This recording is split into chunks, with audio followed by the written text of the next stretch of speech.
Hi, I'm Jan Rothenberg, and welcome to Good Karma Designs. Today we are going to learn all about Feng Shui, everything you always wanted to know. And I'm here with internationally recognized Feng Shui consultant, Michelle Luongo. And I want to just tell you a little something about Michelle. She is the founder of the East Coast Institute of Feng Shui, as well as the founder of a successful Feng Shui consulting firm, Balanced Living, Inc., located in Fort Lauderdale, Florida. With over a decade of experience in Feng Shui, combined with her background in interior redesign, Michelle is an expert collaborator advising real estate investors, home stagers, architects, and interior designers on this subject of Feng Shui. Welcome, Michelle. Thank you, Jan. It's great to be here. It is so wonderful to have you here on the set of Good Karma, creating good karma with Feng Shui. Absolutely. I mean, what could be better? Tell us a little bit on how you got into Feng Shui. Actually, probably the same way most people do. I was given a Feng Shui book as a gift, a housewarming gift on a new home, and I started reading it, and I just wanted more and more and more information. It's fascinating. It is, and it was really kind of a creative outlet for myself. And so it has evolved over the years. Going through all kinds of trainings and seminars and learning different aspects of the philosophy. So it's been a great journey. And I know you have a school and an institute. I do. I teach a certification program for those who are interested in becoming practitioners. I do workshops and lectures. Very involved in the design community. I speak at the Dakota. I've been to Miramar on the West Coast. I've been to Philadelphia. So, you know, the design community has really embraced Feng Shui. Absolutely. And as a designer, I've attended some of your workshops and lectures, and they are fascinating. And for really any interior designer to add Feng Shui practices to the toolbox, more and more people ask about it and want to do things in their homes that are Feng Shui approved or Feng Shui correct. So tell us, I know that there are 3 different forms of Feng Shui. Yes, we call them there. schools. They're actually different methods of analyzing a property.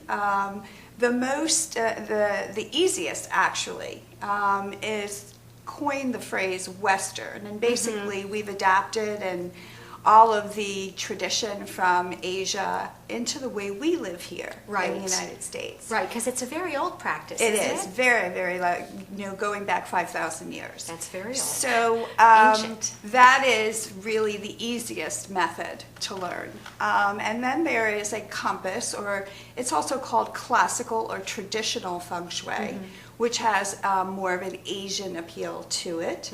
And then there's another one called Black Sect, which is very similar to Western. It just has a little bit more of intention and ceremonies and blessings involved in that particular method of Feng Shui. So those are the 3 major methods that we use here in the United States. And which one do you put across when you're teaching or you're doing a reading in somebody's home? Is there one that you favor, or do you use all of them? I have had great successes with all of them. One is not better than the other. It is really just a preference. I teach Western method, as well as Compass, which will come onto the schedule next year. So I teach both of them. I love using both of them, and it really depends on the client as far as which one I will use. What their needs are. What their needs are and what their preferences are. Some people are very into Asian decor and symbolism. Then I will use the Compass method. Which is the older one, more traditional. More traditional method, yes. And the Western is more applied to our country. Western is more from a decorative standpoint, your designers will really gravitate towards that method. That's the one that helps us a little bit easier. Share with us, when you do a consultation, what types of things can you do for homeowners and designers that are helping the homeowners? Well, first I need to know what their intention is. They're not calling me for any good reason. So I want to zero in on their goals and what their issues are. Right, and everybody's different. Yes, Right. absolutely. And Absolutely. every home is different. Right. Feng Shui is not a one-size-fits-all. No. It is customized to each individual client. Mm-hmm. So there are so many different areas in our life that are being affected, whether it be finance, whether it be relationships, whether Right. it be health issues. So I'm going to want to focus on the particular issues that they're Right. having. And some people have issues with their home, with clutter, with outdoor issues, and you have to take the whole project as an entity. Absolutely. Right. We start at the outside, and so many people spend don't so think much about time that. on their interiors. They don't think about they the forget outside. what's going on outside because Correct. all of the energy comes from the outside in. Right. So very, very important. Not to be missed. Don't overlook that Absolutely. exterior. Absolutely.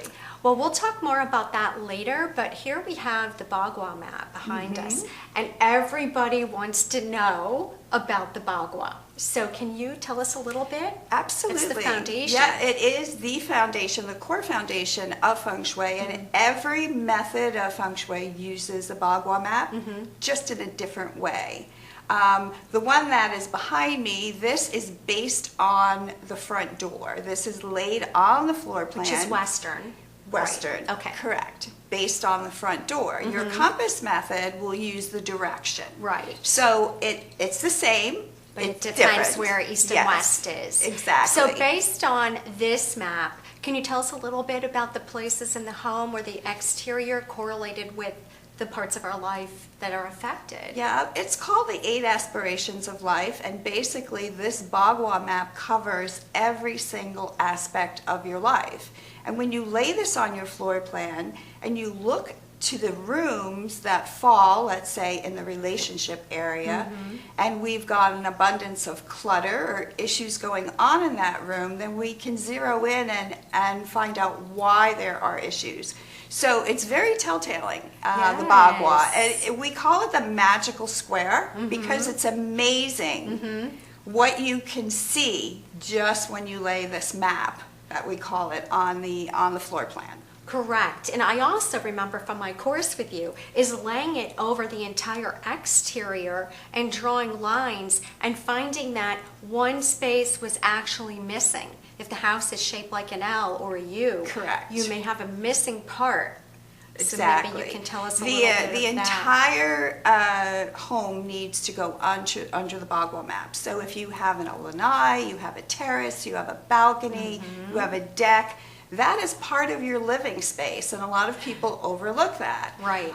When we're missing areas in the Bagua, let's say you have an L-shaped home, well, then we're going to need to work outside. We're going to enhance and focus, let's just say on your patio or your pool area, to make up for that missing part. It's nothing bad, it's just a little bit more challenging that we're going to now work outside instead of, inside the home. So some extra, quote, cures, because I remember from the course, to magnify that one area. So this is absolutely fascinating. We're going to be back after the break for more with Michelle, and we will pick up right here on the area of relationships. Thank you. We'll be Hi, I'm Jan Rothenberg, and welcome back to Good Karma Designs. We're here with Michelle Luongo, Feng Shui expert.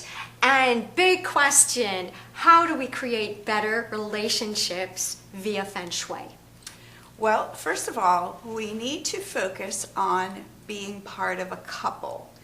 Whether it be an existing relationship or whether it be a future relationship, we want to look, first of all, to the far right corner of the floor plan, because Which that is represents relationships. Up there at the Correct. far upper corner, okay?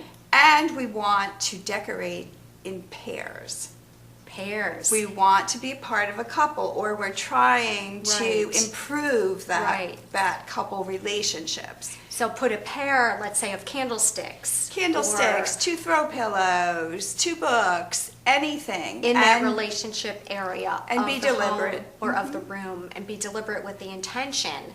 Absolutely. Or a picture of a couple, a Could happy be, couple. could be 2 statue. pictures. It could be a picture that has, let's say, 2 dolphins or 2 flowers or whatever. Okay. So you really have a wide open range on decorating, on what you can do in that particular area Right. of the home when it Right. comes to relationships. And it's more the intention, and the homeowner themselves has to do it. Absolutely. With that A intention. very big part of Feng Shui is why am I doing this? Mm-hmm. What is my intention and what is the outcome that I'm looking for? Right. Very important. Right. Very important. To put that out there. And the other couple of areas that people always ask me about are health and wealth and abundance. So any tips there that people can use? Absolutely. When we talk about abundance, we're looking to get the flow of energy towards the home. So I love using what we call chi enhancers. We're trying to draw attention to this particular area of the home, whether it be a wind chime or a water feature, to bring that water energy, that flow into the home. And would Be there very- be very- any special place in the home? Yeah, so that's going to be in the far left corner of the Okay. home or the property. Okay, so there we have the far left corner. When it comes to health issues, we're going to look to the center left-hand corner or area of the home, or the east direction of the home. Okay. We want to make sure we have vibrant, healthy energy. Bringing fresh plants and flowers, Right. into that area to kind of instill that healthy energy of wellness. Is the best, really the best way to bring work on that. plants and things like that into the area. I know, like, I was at a client's home, and health was definitely an issue. And from what I know of the Bagua map, I saw nothing but clutter in that health area. And I said, thing number one, you really need to declutter this space before you do anything else, because it's causing confusion. Okay, so clutter is very, very important to clearing that energy in a space. Yes, and I think the best way to do this when you're looking at your home and what you have and your belongings is, do I love it? Does it reflect who I am today? Yes.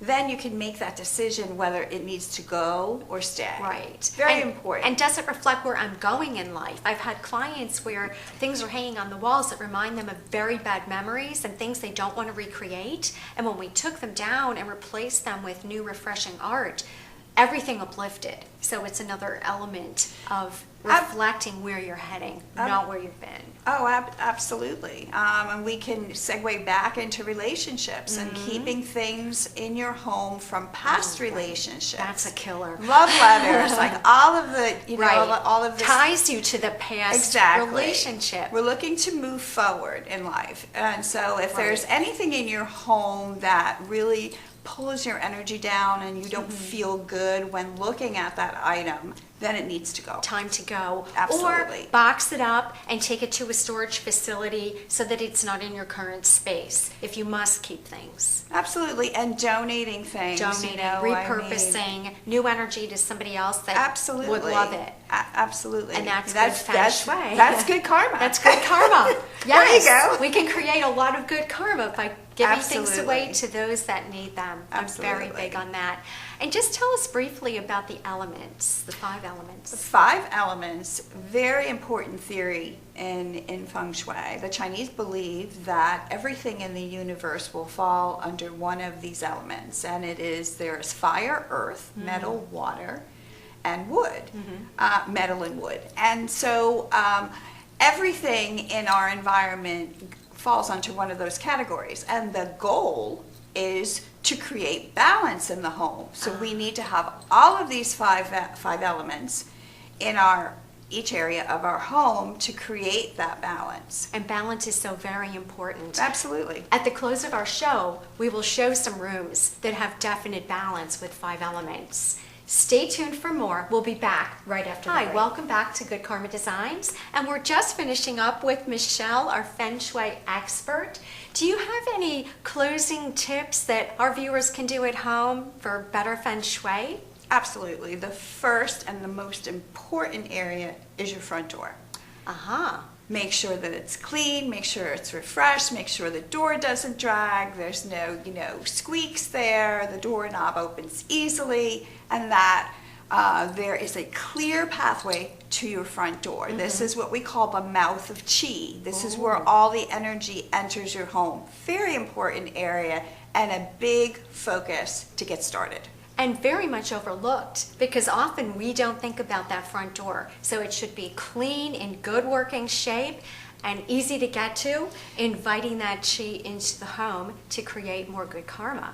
Absolutely, absolutely. They call that curb appeal a lot of times in the real estate community. Absolutely. And make sure that we can find your home. Right. That there is a number there, a very, very visible number. Make sure the doorbell works, make sure the outdoor light works. Everything needs to be functioning. Anything that is in need of repair drains our energy. So absolutely. So look at the front of your house as the first step to better Feng Shui, and declutter would probably be step number 2 if you're going to do anything. Absolutely. That is wonderful. It has been so great to have you here today. How can our viewers find you? Well, yeah, you can reach me on my website, balancedlivinginc.com. And also you can email me, or you can call me as well. Okay. Do we have your phone number? Yes, it's 954-609-2584. Wonderful. And thank you so much, Michelle, for being with us today and helping us all create good karma in our homes. And thank you for joining us here today on Good Karma Designs. We're here every Tuesday night at 7, and may the good karma be yours.